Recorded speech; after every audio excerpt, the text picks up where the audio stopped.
Welcome to the Multifamily 0 to 1 online meetup, where we discuss the best strategies to get started in apartment syndication. The goal is to talk about how people got from zero, meaning they haven't done any multifamily syndication, to one, to their first syndication. And so every first Wednesday of the month, we're going to be focusing on from a syndication perspective. And then every third Wednesday of the month, we're going to be focusing on from a passive investor perspective. Before we get started, I just want to remind everyone that this is an educational presentation and we're not making any investment recommendation. You should always consult with your CPA and attorney for financial and legal advice. Just to give you a little bit of introduction about myself, my background is in IT and in project management and business management. I've been doing IT for over 25 years, especially on the software development front. And I'm also a member of the CCIM local chapter. I completed all the CCIM designation trainings. And in the real estate area, I currently own and operate a commercial real estate that I own by myself. And then I start transition to syndication. And I have been invested in a few syndicated apartment complexes. And I also did fix and flips before doing multifamily. So that's just a little bit of my background. Claudia, do you want to go? Martin had to travel, so do you want to go over your background? Yeah, I'm going to introduce myself. Well, I'm a commercial real estate investor, but I used to do a lot of real estate businesses back in Colombia, where I was born. I have an architecture degree, but I never worked as an architect. It's kind of a little bit of related to real estate, but what I was doing was managing all the properties from my family.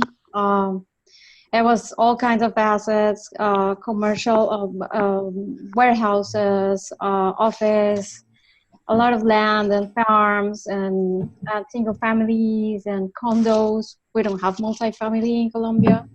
So but it was different. I was managing the condos, but not as the whole building is not owned by the same person, so it's just one by one. But I've been doing a lot of real estate business. So now, when we started doing multifamily here, I got the IROP certification with the National Apartment Association.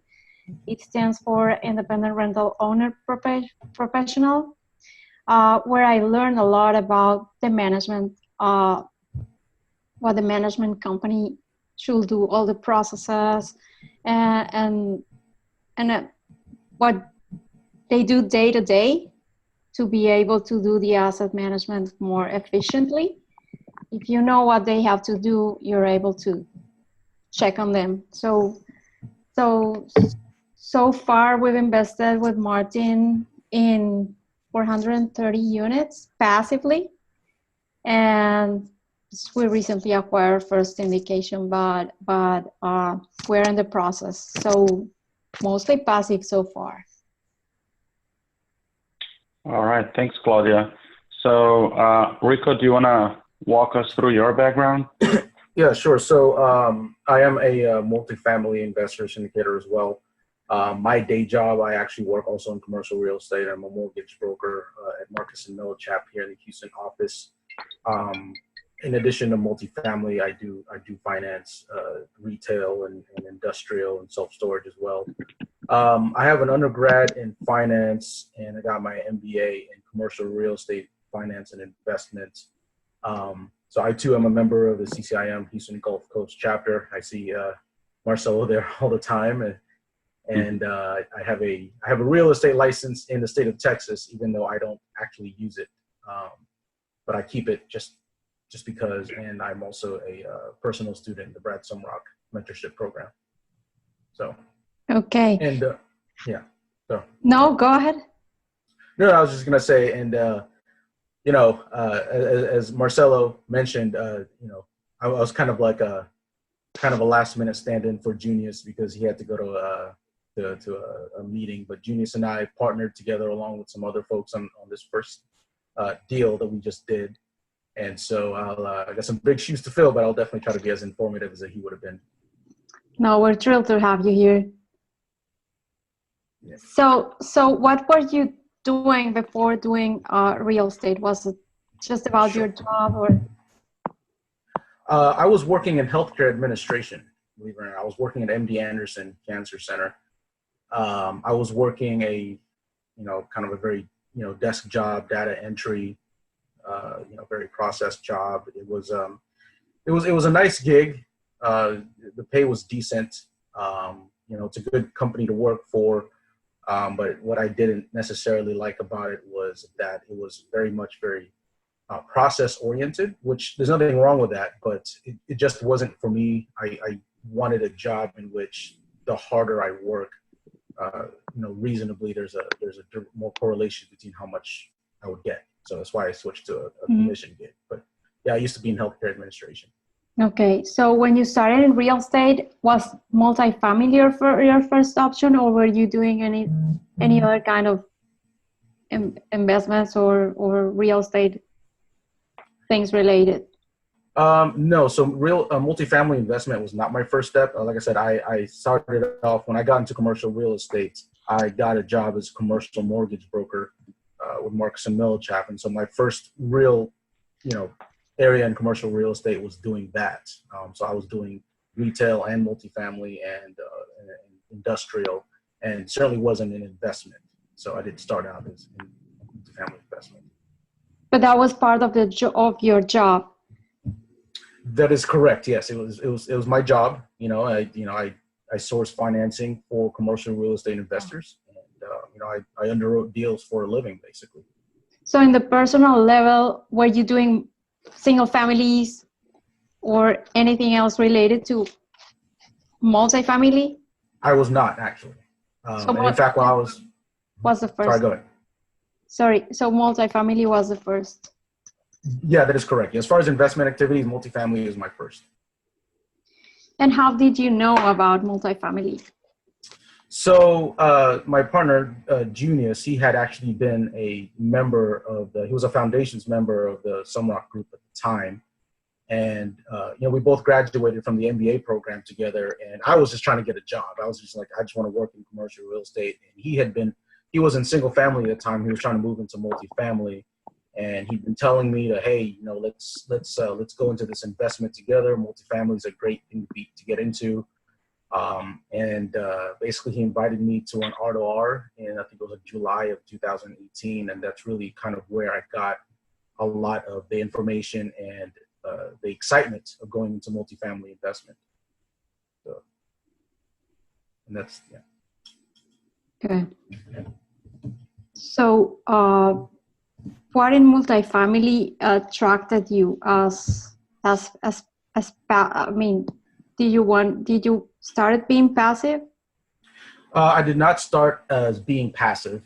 But what attracted me to multifamily was that in terms of commercial real estate investment, there's kind of like this, there's a hierarchy of risk, right? And so multifamily, especially kind of Class C workforce housing, is kind of the ones that's the least riskier, I think, in my opinion, along with self-storage in terms of investment, because these are places where people have to live in, right? It's not tied to discretionary spending. Whereas if you look at retail or hospitality, for example, if the economy is bad or times are hard, people are going to stop traveling, so they don't stay in hotels as much, or they stop spending, and so they don't, the retailers start to suffer a little bit. But with multifamily, Class C multifamily or Class B, these are places that people have to live in regardless. And so this is really what attracted me to this because of that. So. Okay. Excellent. So Rico, and for everybody, as you guys have questions, just feel free to, we have a few questions to keep the conversation going, but we want to keep this interactive. So if you guys have any questions, just feel free to, you can post on the chat or you can ask the question directly. So Now, focusing more on getting you to get to the first deal. I know you already talked about how you got there, but when did you first decided that okay, you were doing this as for a job, and you said, "Hey, I really want to become a multifamily syndicator." I mean, what happened that you decided to do that? It's funny. So, like I said, Junius has been trying to get me to do it for a while, and I just never really got into it. And then I started getting some deals, and I started working for these clients. And so my clients are private investors, very much the same people like you guys. And I started to notice after a while that the clients that I was working for were making a lot more money than I was. And that's really what it boiled down to, was that I was working with all these people. And, I knew how to underwrite deals. I knew the market. I know how to analyze deals because it's part of what I do for a living. But I just wasn't making the kind of money as the people were making on the principal side. And so I was like, and then so I called up Genius, and I was like, I think we really need to kind of visit this and see what we can do. It's not such a far stretch for me to do what I'm doing now and to just kind of go over to that. So yeah, it was just that. It was like people were making more money than I was, and I wanted to be part of it. Oh yeah, that's a very good reason. So did you end up having, do you feel like when you got to that decision, it's like, okay, now I got to do this. Do you feel like, did you have to change anything in your life in order to, I mean, you have a busy job, you have a family. Did you have to change anything on your routine, on your mindset, your financials? How did you do there? Yeah, so the biggest change that I will say, it was a pretty drastic one. So first things first, I had to get my wife on board. I wasn't going to make any decisions without her on there. And so the first thing I had to do was drag her to an R2R, just because, I mean, I could explain multifamily investment to her all day and she's just going to be like, whatever, what are you talking about? So I dragged her to another R2R, and she got on board, and she really liked where we were going, and she liked the idea of getting out of the corporate environment, because she's way more deep in corporate than I am, and she wants to get out of that eventually. And so I would say that the biggest change that we probably did was cashing out our retirement funds.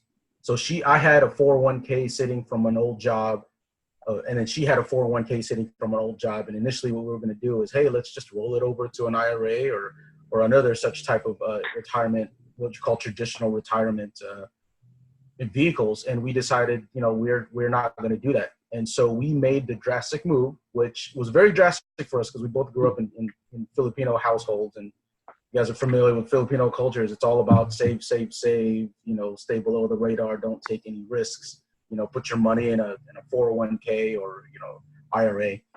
And so we took the penalty hit, and we took out our money and decided we were going to be in better control of our investment funds. And so I would say that was probably the biggest change, not just in terms of money, but in mindset, because, probably a year or 2 years ago, that's something we would have never have done, because that's unheard of. Who does that, right? Mm-hmm. So, interesting. Yeah. And in terms of training, you mentioned you went to R2R, you joined a mentorship program. But did you end up, and you also had your MBA in real estate, so you are already pretty educated in real estate. But do you feel like once you made that decision to be a syndicator, what kind of training, if any, did you end up going after to know all the ins and outs of syndication? Most of my training primarily came from the Sunrock group, to be honest with you. I watched the webinars, I went to the events, and it's not just the content from the group itself, but it's also the people that are there. So I started talking to people, I started keeping up with people, started following them. Every time somebody would put out a deal, when someone does kind of the email blast, and even though I wasn't necessarily going to invest, I would underwrite every single deal. I would see how they underwrote it, right? See what their frame of thought was. And other than that, really just that kind of training and audiobooks. So that's the other thing is audiobooks. And anyone in particular? So obviously there's the Kiyosaki books, right? Those are the kind of must-haves. the Best Ever Syndication book by Joe Fairless. That's a good one. I'm only halfway through that, but I'm working diligently on it. Yeah, that's a tough listen. Yeah, it is. But you know what? Good thing about audiobooks is that Houston has a lot of traffic, so it's like, hey, Oh yeah, sit here and be worthless for hours, or actually learn. Mm. And then I also what I found helpful that's kind of indirectly tied to, I guess, syndication or negotiation books. There's a book called Never Split the Difference that I really like. It talks about negotiation. And then just there's some other stuff that talks. I read some books, not necessarily about multifamily or investing, but books about economy in general. So, like the Federal Reserve and how that works. How does money work? Because, when Robert Kiyosaki that said that money is fake or money is not real, I have to kind of dig a little research to figure out what exactly did he mean by that. And so, I have to watch a lot of YouTube videos about how debt works and how the economy works and things like that. So, mostly self-education, I would say, is probably my greatest, tool in this whole syndicator thing. So when you felt ready to start the process of syndicating, what was your strategy to put together a team? So the funny thing about that is that when we started putting together this team, we didn't really have. It took us a while to really get down our roles pat. One thing, the most important thing about having a team is you need to have a very defined role for everybody. What are you going to do? What are you going to do? When I got together, it was just me and Junius, and we just kind of just went out and started underwriting deals and started learning. It wasn't real. It was me, Junius, and Christopher Fallon. And, we just, hey, let's all get together, put our money together, get some effort. Junius and Rico are going to go look for deals, and we'll just kind of go from there. Which worked out for us because we eventually learned the hard way that, hey, we can't just kind of wing it. We need to actually have a predefined role for everybody. So I would say, as far as strategy, we just really started seeking out people that excelled in things that we did not excel at. Junius has his strengths. I have my strengths. Christopher had his strengths. But there were definitely certain things that we were lacking. And so I would say the best strategy that we eventually learned when you're putting your team together is, find people that are smarter than you are. Find people that are smarter than you are at certain things. Like, you're going to have something to contribute, but you need to figure out what other people are good at, find out what your team is lacking, and then find a person who fills that role. Robert Lopes, for example, one of our partners, was a great addition to the team because he's also owner of the property management company. And one of the things that Junius and I found when we were starting out was it was really hard for us to be taken seriously by property management companies. We solicited third-party property management companies, but because we're new and we're not necessarily as established as a lot of the other clients, we found that we were getting, either minimal attention from property management companies because they'd rather focus on their other clients, or we were competing with other people who are also using the same property management companies, and we felt like it was kind of to our disadvantage. And so, when we stumbled upon Robert, someone who invests and also manages properties, we felt like that was a real great addition because he definitely filled a role in a hole in our team that we were lacking. So yeah, I guess that would be the answer to that question, is just find people that excel in other things. Good advice. Yeah. Yeah. So when you were looking for your first deal, what markets were you focused on? We were primarily just focusing on the Houston market. I mean, we tried looking at other Texas cities, but a lot of ours it was easier for us to focus on Houston because when we found a deal, it wasn't that hard to just drive over there and look at it. Mm-hmm. Or schedule a tour to go over and look at it. So it was mostly around the Houston area. I think the farthest one that we've ever underwritten was like in Alabama, and it never really went any farther than the underwriting stage. So Houston was our primary focus. And how many deals did you looked at on the road before finding your first one? So, like per week. So between Junius and myself, we underwrote probably close to 5 to 6 deals a week. Wow. That's between the both of us, right? So I would look maybe do 2 or 3, and he'd do 2 or 3.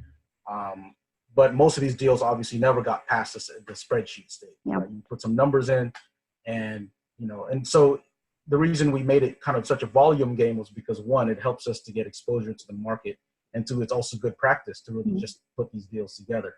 Yeah. But yeah, as far as underwriting deals, probably 5 to 6 deals a week. A lot of work. I Yeah. have a Yes, question ma'am. as well. How are you primarily finding your deals? So the best way that we found to find deals is get on brokers' mailing lists. Find out who the brokers are and just talk to them. Let them know you're a multifamily investor, and the brokers love putting you on their mailing list. Right. But me primarily, so at work I have CoStar, so I'm fortunate to have CoStar, and CoStar, there is a feature that basically, you can put a little feature on a search feature that says, hey, any properties that go on the market that meets this criteria, let me know. And so, deals were being sent to me that way.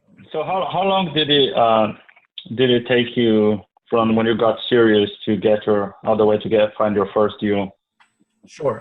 So we actually started hitting the ground running in January of this year. We made it to best and final at least about 3 times before we got to this one, and we got our LOI accepted on this property in May. So from January to May is kind of how long it took.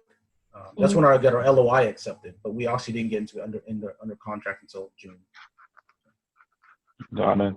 And when you were, as you mentioned, you were doing like 5 or 6 deals a week. Mm-hmm. And when you got to this one, was there anything in particular that caught your attention that said, man, this is going to be the one? Yeah. So what we liked about this one is that this one had all the fundamentals. The property had a good structure, good bones. Just needed a lot of, I guess, love mostly on the outside. The property itself is good. It's it's the Class C property in a B neighborhood. The rents are under market only because it's mismanaged, but the property itself is actually good. So, it's kind of like, that's all the fundamentals right there. It's mismanaged property, under market rents. The property is still good. B neighborhood. The demographics in Lake Jackson were really good. It was a lot better than I thought it was. I didn't really know much about Lake Jackson until we actually found this property and started doing our research. So that's what we really liked about this one. All right, so this was Lake Jackson. How many units was it? It's 72 units. It's located on Oyster Creek and 288, which, if you're familiar with Lake Jackson, that's kind of like a main and main. That's where a lot of the businesses and all the retailers are in those 2 streets. And how many co-sponsors did you have with you? There were a total of 6 of us. So myself and 5 other people. Great. How long was it? What's the year of construction, or what class of asset is that? Is it a class? So, yeah. So the property is definitely a Class C. I don't know. I'm drawing a blank on the year that it was actually constructed, but it is a Class C property. Okay, good. So, all of us want to know advice for the people who's on that look out for a deal. What would you want to say to the people who's looking for deals, or what advice would you give us? Sure. I would say several things. The first one is you need to have a defined criteria of what it is you're looking for. A lot of deals can look good on paper if you manipulate it long enough. But you need to have a pretty defined criteria that says, hey, it has to meet these. Like, it has to be a kind of a iterative process, right? So there's a level 1, it has to meet these before you go to level 2, and then you go to level 3. And then the other thing is, build relationships. One thing I learned is that, raising money for a deal starts long before you even have one, right? So you need to really talk to people, and it's not just a matter of, it's not a matter of meeting people once and then sending out an email and saying, hey, it was good to meet you. Like, just having been in this group, even being part of this group, it's like you constantly have to be around and meet people, and just so, just to at least get the feel good factor. So you're not just another name in an email, so that people know you and say, hey, I've seen you around, I like talking to you, that kind of thing. And then the third thing is something I already mentioned before, is that you've got to have that good team. I mean, it's something that's been beaten to death about investment, is that it's a team sport, but you really need to have a team with defined roles and with people that excel in things that you don't necessarily excel in. That way you're not doing double effort or doing double work. So. Yeah. I did have can I ask Go. a quick question also? Sorry. Sure. Where did most of your passive investor pool come from? Was it people that you met through like the, Brad's group, or was it people outside of that, friends and family? Where did most of that come from? Sure, it was a little bit of both. So there were some people inside the group, and there was also friends and family. Got it. Yeah. And that's the other thing is, the ecosystem is great, but you really need to cast your investor base, your net really wide, so you need to be able talking to other people that are not in the group, people that have to be educated about it, and people that need to, that you have to get excited about it too. So. Do you happen to know, among the 6 of you, if you add them all together, do you happen to know what percentage was from the group versus outside of the group? Just a ballpark? Oh man, I don't know. That's a good question. I wish I could have a number, but I don't want to say the wrong thing. I don't have the information off of me. I'll definitely get that for you if you want, but I don't have the information off the top of my head. So No worries. Yeah. So when you get a deal, is there any technique you use or any trick you use to be able to analyze quick? I use, what's funny is that, I have a lot of Excel spreadsheets at work that are used for all kinds of various things, but I still pretty much use the Sumrock Deal Analyzer for a lot of it, just because it's a pretty simple tool to use, and that's to do the quick, obviously once things start moving and you have to start tweaking some things around, then I might use other spreadsheets just to kind of be able to move some of the numbers and the formulas around. So to follow on that, what steps do you take when you're going deeper on the underwriting? You mean like after the? Yeah, like when you start. Yeah. What steps? So definitely once we put the deal on paper and it seems to look good from the initial number input. So then what we always did was we always got it reviewed by a coach in the group. So in our case, it was always usually Mike Hardage, just because he's in Houston and he's within reach. I don't even know if he was really our assigned coach or not. We just always went to him because he was also a broker that would be representing us in the deal. And then we talked to him, and then he'd put his input in. And then the next thing is then we would also engage property management, because property management can usually be very instrumental in giving us the opinion on pro forma expenses. Yeah. Yeah. True. So it's usually in that order. It's us, and then we take it to a coach, and then if it passes that coach, then we start talking to property management. And now that you're talking about expenses, what opportunities do you look at on the expenses side on the expenses side to reduce?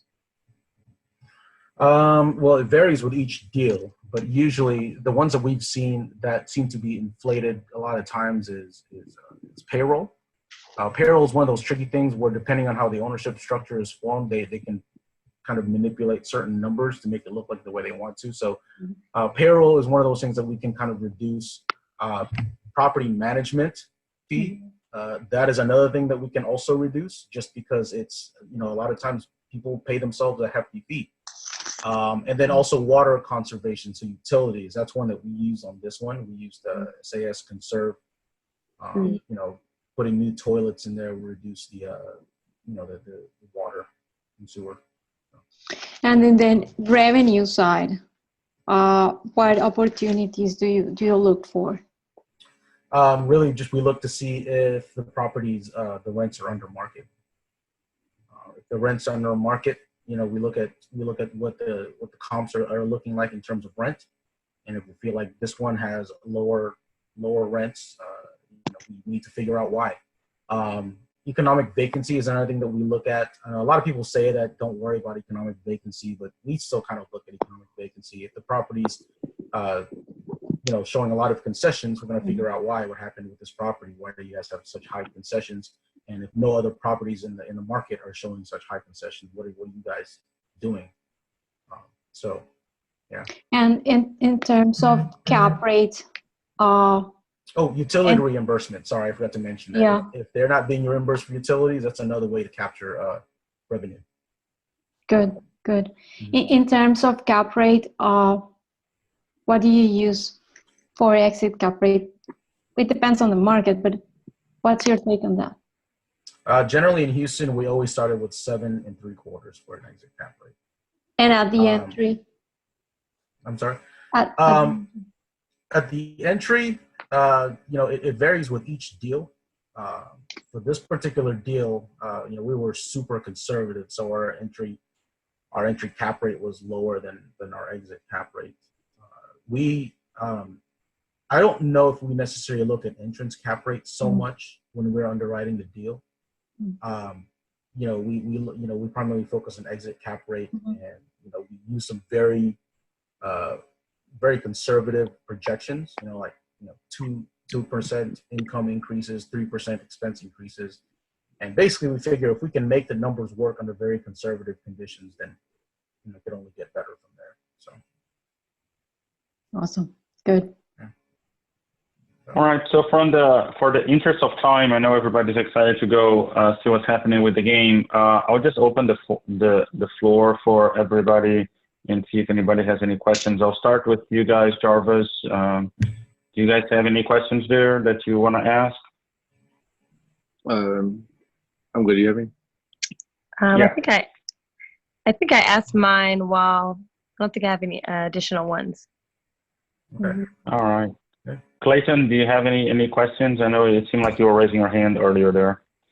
Yeah, I just was curious if you guys looked at anything additionally as far as like additional revenue streams, and if you said it and I missed it, I apologize. But you know, things like you know, laundry or, you know, preferred parking or anything else that where you could capture some additional income that's not necessarily maybe rent related. Yeah, that's definitely something that we can look at. You know, people people paying for parking or people paying for laundry. You know, the property that we currently that we had, you know, there was already a laundromat on site. The thing about that is that, you know, you can look at paid parking and say, oh, we can probably charge people to park here, but you got to stay competitive. So if none of the other properties in the area are charging their people for parking and the rents are about the same, you really don't necessarily want to go there. Yeah, that makes total sense. What about like with regard to the laundry? You mentioned there was already a laundromat there. Is the previous owner, were they having some kind of third party service with that laundromat, and then they were splitting the revenue, or was that owned equipment and it was wholly captured? And then what about for this property, were there any washer dryer hookups in any of the units where you could maybe rent or lease washer dryer connections to tenants that didn't have their own? Yeah, sure. So the first part of that question, yeah. So the laundromat on site it was a contracted deal where they split the profits. So it wasn't something that they wholly owned. As far as the washer and dryer hookups, so some of the properties, when we bought the property, some of them already had washer and dryer hookups. I think like half the units had washer and dryer hookups, and those units were already achieving higher rents. And so for us, that was kind of like our proven concept where if we go in and we add washer and dryer hookups to the rest of the units, upgrade them, then we can effectively raise the rents there as well. So. Yeah, no, that okay, cool. That answers part of the question. But what I was asking is, and then what I've seen a couple of different operators do is, where there's units that have washer dryer hookups, obviously the tenant can bring their own washer and dryer, but maybe they don't have a washer and dryer, then they offer like a rental service where, you know, washer and dryer can be provided for a certain amount per month, right? And I didn't know if you guys looked into that. And yeah, I'm sorry, go ahead. No, go ahead. Well, we considered that, just because, you know, we considered maybe instituting some sort of washer and dryer rental, but we ultimately decided against it. We decided, you know, washer and dryer rental, that's not really our business, and it's not necessarily something that we want to bother doing. We felt like it wasn't, you know, the cost of implementing something like that just wasn't enough to be justified. So we decided, hey, we'll put washer and dryer hookups there. And if you guys want to come in, pay higher rent, and bring your own appliances, you can go ahead and do that. But we ultimately decided against it. No, that's super helpful, Rico, because, you know, part of the reason for me asking the question is when I listen to these owner operator, you know, sponsors talking about maybe implementing that as an additional revenue stream. In my mind, I'm thinking, you know, what's the additional, you know, potential maintenance, you know, load to you know, service problems, or you know, it just seems like you're kind of diluting your main focus on the property. I have one last question and then I'll hush. With regard to like pushing rent, so like you underwrote this property, you know, you did a bunch of analysis in the submarket, and you realized that maybe this property was a little bit under market rent, and you saw a lot of runway where you guys could, you know, get to that market rent, or maybe you value add and you kind of push it to whatever the market will bear. How does that actually, like, what are the logistics of actually implementing those? Like, obviously you do it on a turn when you have tenants leaving and you're gonna flip, you know, renovate or flip a unit. But is the property management company like given a range or a cap, and then they try and implement over a period of time, or do you just do a jump? You know, how like, tell me a little bit about the thought process of marketing and transitioning tenants, or repositioning your tenant base to get into the new rents that are, you know, closer to or maybe pushing the market limit. Sure.